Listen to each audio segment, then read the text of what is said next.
Hi, I'm Mark Moritz. Welcome back to Eaten to Death. I want to thank everybody first and foremost for their support in our first week. Episode 1 got a great response. We received some comments, we received some emails, and the feedback we got was tremendous. Everybody was saying that they were inspired and thanking me, and it just made me feel great about what I'm doing, and I look forward to reaching a lot more people in the near future. So, some of the things that were brought to my attention that I want to respond to, basically, were a couple of questions. Why am I doing this? Am I embarrassed about doing this? There was quite a few, so I'm going to try and touch on all of them right now before we get into what I really wanted to talk about. And this week I'd really like to tell you more about my story, what made changes in me, why I'm here, and hopefully that'll help you understand a lot more about the questions that you guys asked me. So basically, one of the questions that came up was, are you embarrassed about what you're doing? Obviously not, because here I am. What do I have to be embarrassed about? I'm taking things that I went through in my life and turning them into trying to help other people. What I went through is not a secret. People aren't just finding out about me that I'm overweight. If they knew me, they pretty much knew that I was overweight. Kind of tough to hide. So I'm not embarrassed at all. I'm really proud of what we're doing here. My wife is proud of me. And that's really all that matters. If people look down upon what I'm doing, that's pretty sad, but to each their own. As I said, I'm here trying to help people. I'm not shy about anything I went through. I'm not shy about anything that I am. I'm really proud of who I am in most ways. And that kind of leads us into another question that was brought to my table was, that somebody said to me last week, you said you have everything you want, so on and so forth, house, business, wife, daughter. But yeah, you say your weight has held you back. And how has that happened? Well, plain truth to that is I haven't let my weight hold me back from accomplishing the things I want to accomplish in my life, getting to where I want to be. But where my weight has held me back is in how I feel about the things I've accomplished and how I feel about myself. No matter what I do, where I am, when I go out, who I'm with, I am always self-conscious about my weight. And I never feel comfortable in my own skin, which is a terrible way to live. And I have achieved a lot of things in my life. I do have a lot of material things. I have a lot of, non-material things. I have a lot of great things going on in my life, and I should be 100% incredibly happy. And I'm not. I'm sorry to say that I'm just not. Because I'm not happy with myself. Now, part of the question, too, that the person raised was, is it because, if society fully accepted overweight people as being overweight and it was not looked down upon, would you then still feel the same way? Or is it just ego that makes you feel the way you do? And it isn't ego. I'm very admittedly a superficial person. I like nice things. I like nice clothes. I like all kinds of stuff. Not embarrassed about that either. It has nothing to do with my ego, really, about my weight. It has to do with, at this point in my life, 34 years old, mostly it has to do with my health and my ability to do the things that I want to do. I have a 1-year-old little girl. She just started walking, and it's tough to keep up with her. And I don't want to have to sit down after carrying her for just a couple of minutes and have to sit down after just chasing her around after a few minutes. And right now I do, because of my weight, and it makes me sluggish. And for the health aspects, I've had heart problems in my life. I'm still going through them right now and trying to get those cured. And some of them are not attributed to my weight, some of them are, but in the whole ball of wax, basically, there's no way that being overweight is healthy. It's just not. Your heart's working overtime constantly. It leads to so many different problems. Those are the things that you hear about all the time. I don't think I really need to go into all the various health effects that being overweight has on you, but unfortunately, I suffer from most of them. Sleep apnea, heart arrhythmias, weakened heart muscles. I've been through all of them, and obviously there's others I'm sure that I haven't, thank God. But I don't want to subject myself to any health issues that I don't have to be subjected to in life.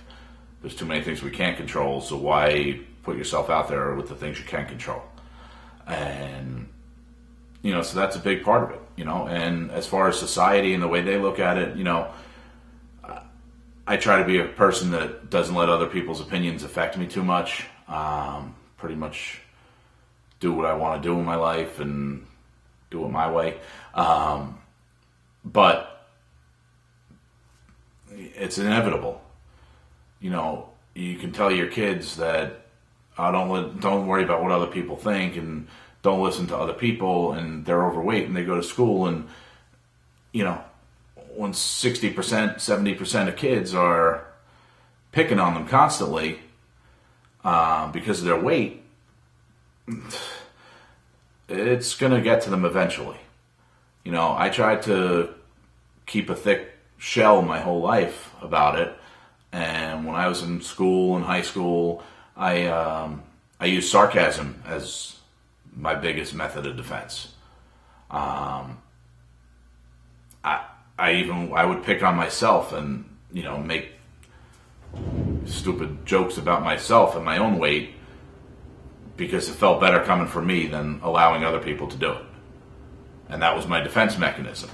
I picked on myself before they could, and at least I was the one making them laugh instead of them just laughing at me. It felt a little more like they were laughing with me. Wasn't the case, but that's how I got through a lot of things. And I would never want my little girl to have to live her life that way. Would you want your kid to live that way? It's terrible. And you could try to build your kid up to be strong and tell them, not to listen, but you hear something over and over in life and they're going to start to believe what they hear as opposed to what you tell them to listen to.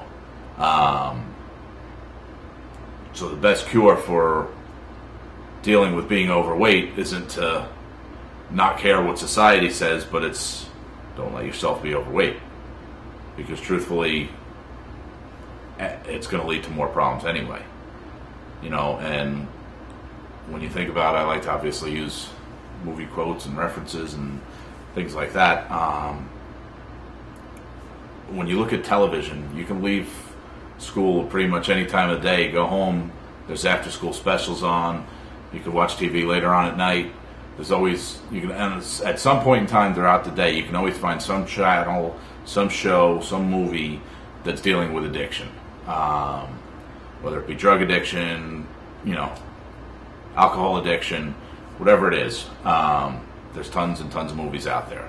They usually basically involve end up in having an intervention where everybody goes over to the person's house, they talk to them, they tell them stories, make them cry, make them sad. There's people dying in the movies and so on and so forth. They make them very, very intense, and they make them so they pull on your heartstrings and kind of scare you so that you don't do these things. You don't, lead yourself down the road of alcohol addiction or, drug addiction or anything else. But then you look at people that are overweight and how they're represented on TV, and, I'm going to be honest, some of my favorite shows, but truthfully, when do you ever see a show that's serious about an overweight person? I can't even think of one. Some of my favorite shows of all time are The Honeymooners, King of Queens.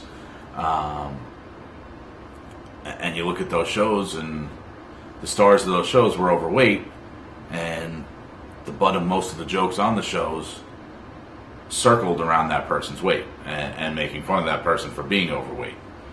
So they made it comical. Basically, the show wouldn't be the show if that person wasn't overweight. And it is funny, it's funny, but it's, when you look at it for real, it's not. It's sad. And, I watch them and I laugh, and part of my heart thinks like, oh man, that's rough. And it is, because I know what they're going through. But what I know of what they're going through and what most people know of what they're going through are two totally separate things. One is what's real, because I've dealt with it my whole life, and the other is pretty much non-existent. And even people that have gone through what they go through, for the most part, I'm going to venture to say they're not even in touch with what they've gone through, let alone what other people have gone through. A lot of overweight people tend to make excuses and, try to not glorify, but justify certain reasons or whatever it is. And I'm not trying to throw stones at anyone. I've been guilty of that a lot of times throughout my life. So I'm not being judgmental, I'm just being honest. And unfortunately, that doesn't get us anywhere, justifying it or glorifying it or making it comical doesn't really change anything. Hasn't changed anything for me, and just doesn't change anything. If it did, that would be awesome. But, the truth of the matter is the issues are still what they are. It's something that we got to face. I have spoken about parents and the way they feed their children and the habits they enforce in them, and I do, with all my heart, strongly believe in that. It starts there. I was a lot older in my life when I realized that the eating habits I had they weren't really controlled when I was a kid, and I could attribute a lot of the habits I have now to things that were done then. And I'm not saying anything bad about my mom. She was great, and I love her. She is great, and I love her. And back then, people didn't really know. It wasn't the epidemic that it is now, and people didn't know. But now, as we try to educate ourselves as a country, we know things. So it's almost like back then, ignorance was bliss. We didn't know anything, so you kind of scapegoated anyway. But now, there's really no excuse. We know what it's doing. There's medical research, there's scientific research, there's all kinds of research, there's numbers, statistics, whatever, that tell us not to do this. And unfortunately, we're still doing it constantly. I personally will not, but other people will. And other people will just disregard it. And for me, that kind of leads me into the addiction part of it. My whole life I loved food. I just loved to eat. Was probably the thing that made me happiest throughout my life. But now, as I've grown older, I still say that I love to eat, and I love food, and I appreciate good food. And truthfully, I kind of do. But more than I love food, I've grown to hate food. Because food has now become my enemy. As I've realized that food has just become my enemy. My wife will point out to me, I'll talk about Chinese food as one of my favorite things. I used to eat it several times a week. She'll point out to me that it's not enjoyable to even eat it with me because I'm unhappy if I'm not eating it. And then finally I'll order it and I'll get it and I'll eat it. And I'm happy for about that, however long it is that it takes me to eat it, 20 minutes we'll say. Have to be a lot of food for me to eat in 20 minutes, but that's besides the point. And afterwards I'm miserable. And the misery that it brings me is a lot more powerful than the joy or satisfaction that it gives me. But that's where addiction comes in, is I know all that going in. I sit at that table and I look down at my dinner, and I look at it and I'm like, wow, I know I'm going to be miserable after eating this. I know I'm going to feel that sluggish, incredibly weighed down feeling, and I'm just going to be really unhappy. And that unhappiness leads to opening other mental doors of unhappiness about everything else and blah, blah, blah. And it's like I fight this, I have this minute of, a battle in my head, and I know all these things, and I look down at it and I eat it anyway. So why do I do it? Because I'm addicted to it. Because I can't be happy if I don't have it. Because I'm thinking about it all day. Because I'm thinking about it until it's there. And it's embarrassing. It is. I'm not embarrassing.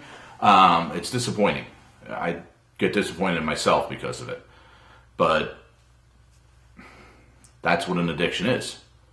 It's really no different than a drug or an alcohol addiction, where you don't even want to be doing something, but you kind of can't stop. Your body's craving it, and it leads to emotional and mental dysfunction. And that's what I go through with food, and it's terrible. If I was an alcoholic, I wouldn't go to a bar. It would be, I'm not saying it's easy to be an alcoholic or avoid that, but it's not up in your face like food is constantly. It's just, you have to eat, but you also have to not eat the way you want to. And that's tough. It's really tough. It's like telling an alcoholic that, okay, 3 times a day, you have to have, 3/4 of a beer, but you can't finish that last quarter of a bottle.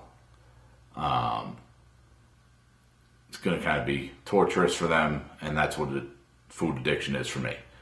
And I know I'm not alone, and I was happy to see all the emails coming in saying that I wasn't. And truthfully, the reason that I'm doing this series is because I never doubted that I wasn't alone. I know this is a pretty big epidemic right now. It's an epidemic that gets absolutely no acknowledgement or respect, comparing it to the other addictions. And it is a disease. And it's a disease that leads to death. And people need to acknowledge that.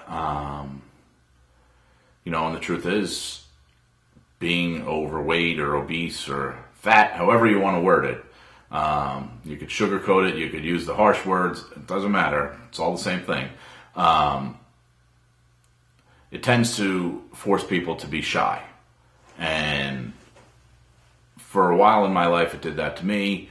It definitely leads, insecurity is one of the hugest symptoms of it.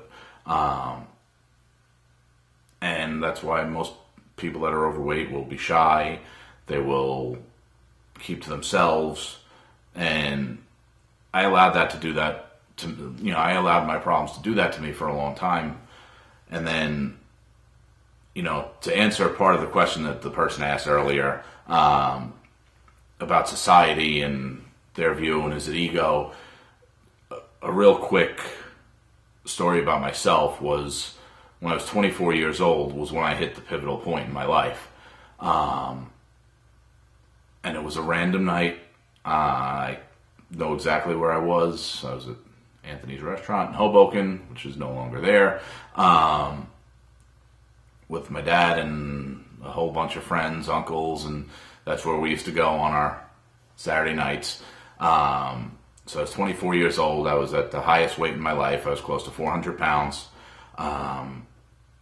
I was sad about, being alone, and at the time there was a girl that I had liked, and she didn't really want anything to do with me, which of course made me sadder about my weight. And, I was there talking to 2 of my dearest friends. They were my dad's friends for his whole life, basically, the better part of his life at least.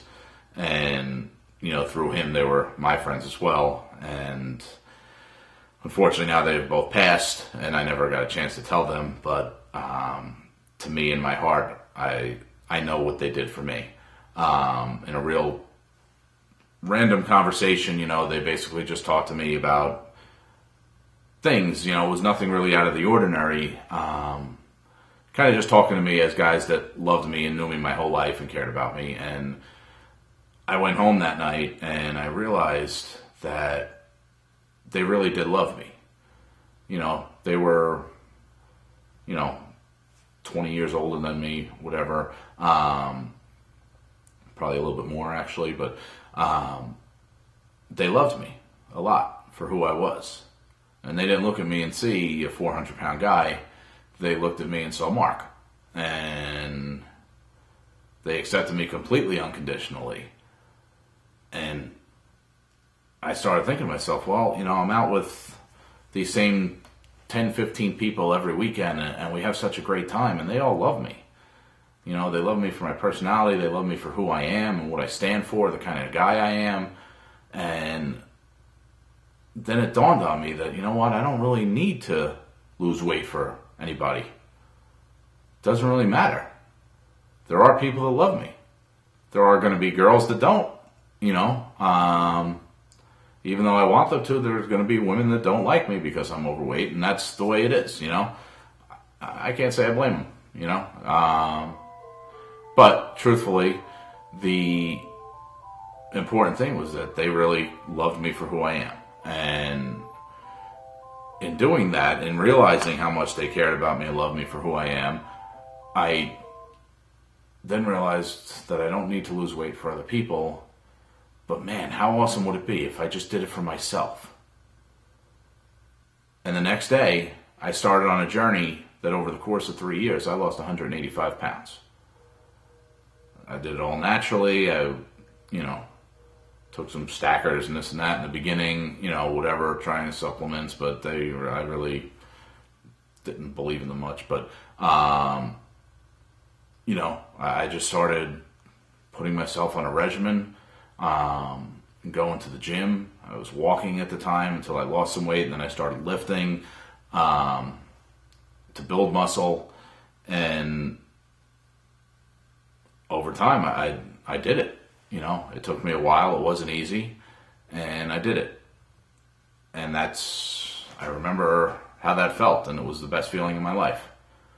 And I was doing it all for me. And as I was doing it, my life started to change. Girls were liking me, and I was not even know how to deal with it. Just things started seeming better. My energy levels were up, and my mood overall just started to change in my life. I was definitely a happier person, and it was a complete overhaul of my life. And, over time, that just was the proudest thing I probably ever did in my life. And then things happened in life, and I can blame a whole bunch of different things. I put a lot of weight back on. Still not where I used to be, but I'm still not where I was at my lowest, which is still where I want to get to. But that's been my journey. And the truth of the matter is, weight gain or not, the most important thing is that I realized that I was doing it for myself, that I didn't need to do it for anyone else. I just needed to do it for myself because I wanted to be in shape. I didn't do it because this girl I liked would like me if I lost weight. I needed to do it because I would like me if I lost weight. And I did. Now that I've gained weight, it's been a few years. It's been over the course of probably the last 3 years basically that I've put on some weight. But it was happening over the course of about 5. So it's been 5 years since I was at my lowest weight. And,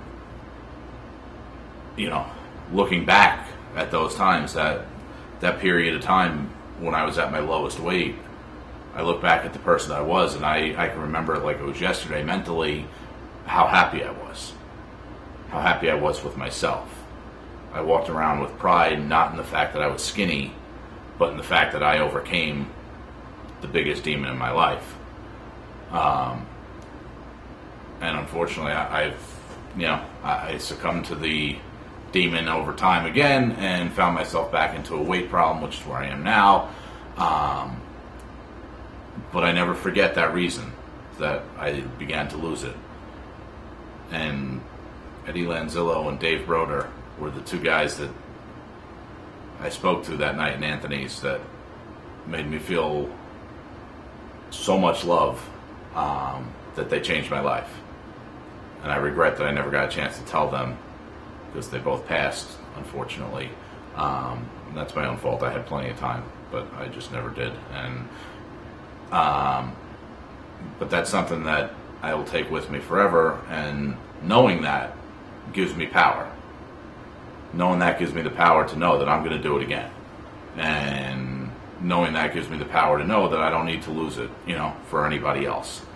So that's a really kind of a long-winded, roundabout answer to Gabby's question of why and ego and, is it society or is it me? And but that's a major point, You have to come to terms with yourself before you do anything. Because if you do it for the wrong reasons, it's never going to work. I tried it for years, doing it for the wrong reasons, and it never worked. I tried losing weight to impress somebody and this and that, and I referenced in my last show that when I was in sixth grade that I lost 47 pounds at one point, and that's true. I did that because my father at the time told me that if I did that, he would buy me the $1,600 guitar that I wanted, which he did. I still have it to this day. But unfortunately, I didn't keep the weight off. So thankfully, he didn't make me give it back.